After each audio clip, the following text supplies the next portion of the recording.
சூப்பரா இருந்தது. இதுக்கெல்லாம் நீதான் காரணம். நான் என்ன செஞ்சேன்? நான் உங்ககிட்ட கொஞ்சம் கன்ஃபர்ஸ் பண்ணணும். எனக்கு எப்பவுமே உயரத்தை பார்த்தா கொஞ்சம் பயமா இருக்கும். என் வாழ்க்கையில இப்படி ஒரு விஷயம் நடக்காதுன்னு இவ்வளவு நாளா நான் நினைச்சுக்கிட்டு இருந்தேன்.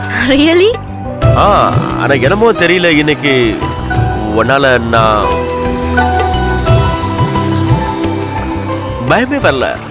And it was quite amazing. அதுக்கு காரணம் என்னன்னா உங்களோட எல்லா பயமும் இங்கே டிரான்ஸ்ஃபர் ஆயிடுச்சு. சரி, ஏதோ ஒண்ணு. ஆக்சுவலா நம்ம ரெண்டு பேரும் சேர்ந்து ஒரு மிகப்பெரிய விஷயத்தை நடத்தி காட்டிருக்கோமே. எங்க அப்பா அப்பப்போ ஒண்ணு சொல்வார் மிஸ்டர் குமார். பல நேரங்கள்ல நம்மளோட பயத்தை தனியா எதிர்த்து போராட முடியாதுன்னு சொல்லுவாரு. ஆனா ரெண்டு பேர் ஒன்னா சேர்ந்து அந்த பயத்தை எதிர்த்து போராடினா சுலபமா அதுல இருந்து வெளியே வந்துருவோமா? அது எவ்வளவு உண்மை இல்ல மிஸ்டர்?